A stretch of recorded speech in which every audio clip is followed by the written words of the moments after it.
Are you ready to learn to get rid of stress in your life? To learn how to deal with the emotional turmoil that causes strokes, heart attacks, bad health, and even weight gain?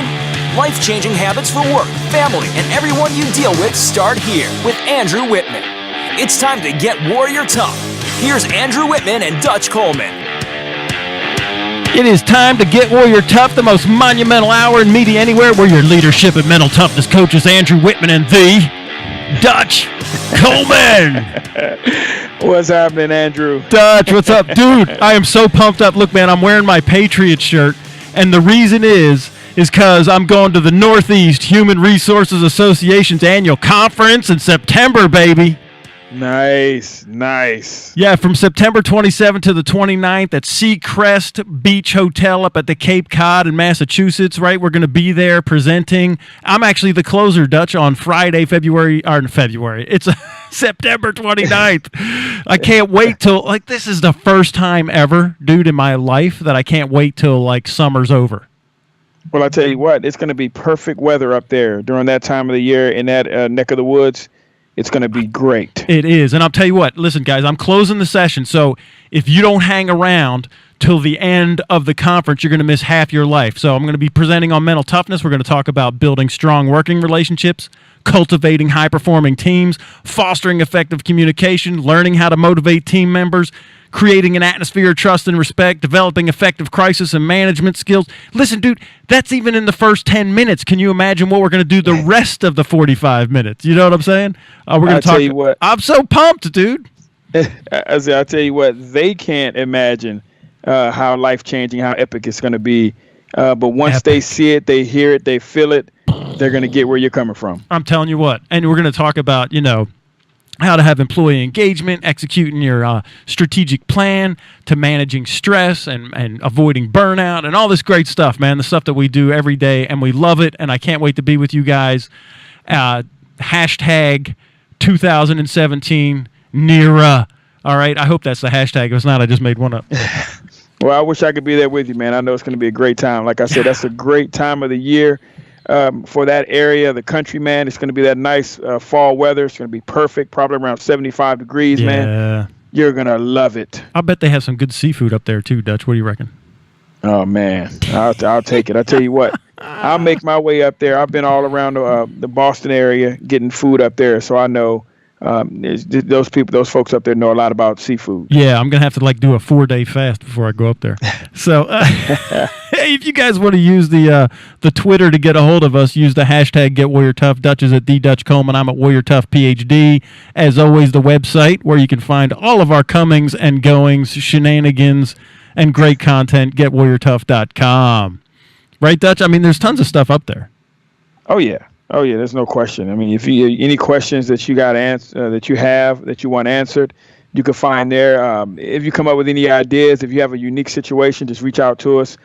We pretty much have it all, but there's nothing that we wouldn't be willing to explore and do. There's a new situation around every corner. Now we believe that they all come from a core of situations, right? There's one solid core of situations, and there's branches. Right. For those situations. Kind of like we have the 5 causes of conflict. There's not a million causes. There's 5. There's not right. Yeah. It's the same thing. Yeah. Absolutely. So you have your many branches, and we've dealt with many of the branches. And if we hadn't dealt with all the branches, they all come from that same root, same, like you said, those 5 causes. And so we feel that's confident. What we do, right? We're like root cause analysis, and that's where we go. We apply our solution to the root cause.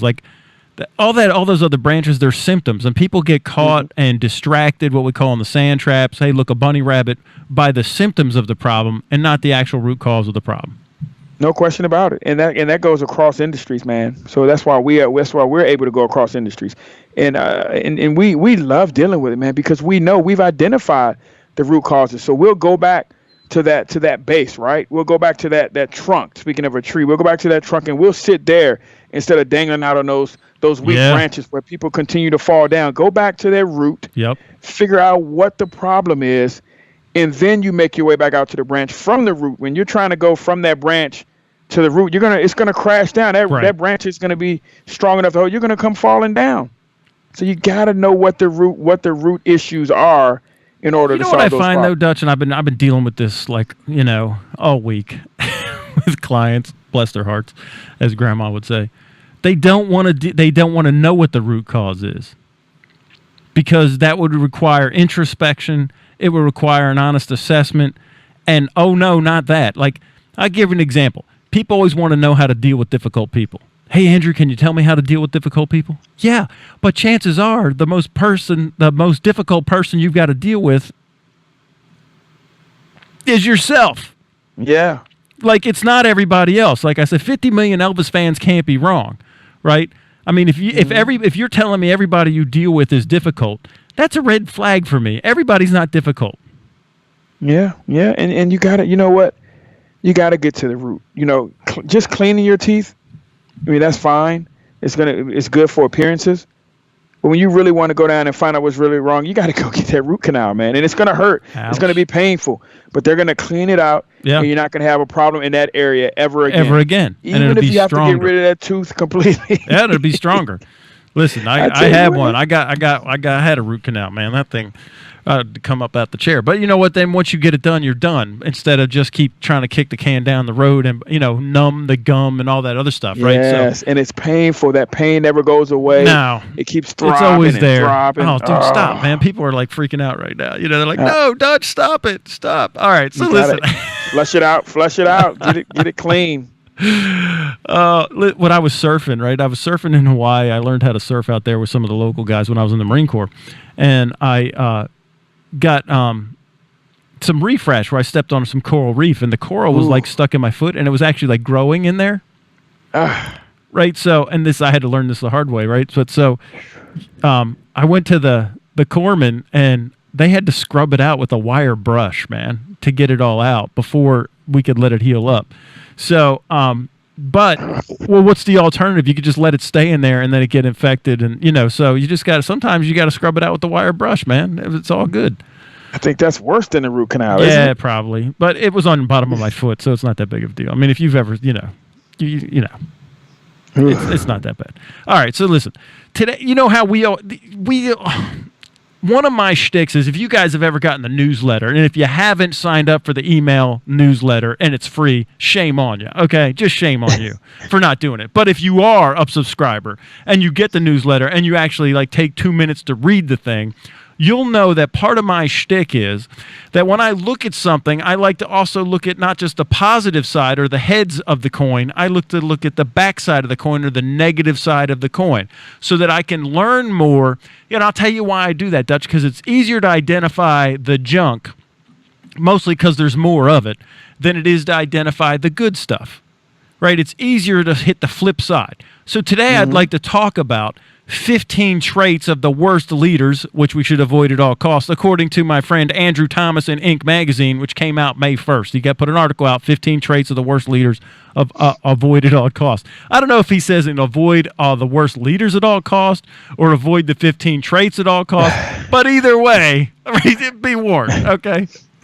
Well, yeah, I tell you what, sometimes you can't avoid the leaders. Sometimes you can't choose who leads you. You always have a choice. Yeah. But sometimes you find yourself in those situations. Yeah, so, I'm out, man. I've done that more than one time, much to the chagrin of my wife. Yeah. Right, but what we can control and make sure is that we don't exhibit those traits, and we don't push that out to the world. Yeah, because I'd like to, because he opens up and he says, take a second to think about the best and the worst bosses you've ever had, which we do in our seminars. We do that. Right. But I don't want you to just think leader when you see the word leader that you think boss, because that's not necessarily true, because there's many managers, bosses that are not leaders. And the word leadership means skill in influencing direction, course of action, attitude, and opinion, which you can do if you're the lowest paid volunteer intern. You have the ability to influence, right? So I don't want you to just be looking at the boss. Like, think of yourself. If you're tired, and this is another one of those things that I've been dealing with this week, Dutch. Listen, it doesn't matter what your position is. You can bring a solution to any problem. Yeah, and this also goes to the root of everything we do. Everybody is leading in some aspect of their existence, right? Now we all know we can take it all the way to ground zero ourselves, right where we start, right? Yeah. We can always do that. But even if you examine other parts of your lives, you're a leader somewhere, some shape, fashion, or form, whether you're a parent, whether you're a best friend, whether you're that person that your friends or neighbors look to, whether a family member looks to you. In somewhere in your life, you're a leader. And as Andrew said, you can be the lowest paid intern in an organization and still be a leader, or even considered a leader to someone, because whenever you think you're the lowest person on the totem pole, there always seems to be someone lower. Right. So, and if you're in control of yourself, because that's who everybody, like I always say this, you can't hide weak leadership in a crisis. The human by default will, I want to say submit, but will look to whoever's in control of themselves in a crisis. Whoever's in the most control, the human by default will look to that person for guidance. No question about it. And I know we only got about a minute and a half left, but if you can go back and think, each one of us can go back and think about all the different situations in our lives where we had an impact on the solution, where people looked to us and needed to know what to do next. And it may be something as simple as, you're playing a video game and people know you're really good at video games. Look, what do we do now? All the different first-person video games you're trying to figure out, like it's problem-oriented. So you're trying to figure out what's next, what's the next step, and they look to you. Yeah. That translates to the real life as well. People look to you. You have the most experience here. What can we do? You can be the lowest person on the totem pole, but you came from this industry and no one else did. And this problem is closely associated with this industry. You will find yourself leading a group of professionals in a moment's notice. So you have to be prepared. Oh, absolutely. So think of it this way. So yes, think of your bosses, think of those in leadership, but also think of yourself.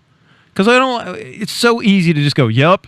And and we start complaining and moaning about the bosses. What's that? I said, you screw up and you move up and all that. There is truth to those statements. However, we need to take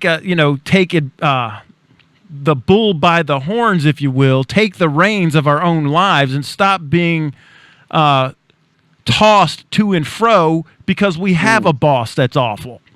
You know what I mean? Like, I'm not going there.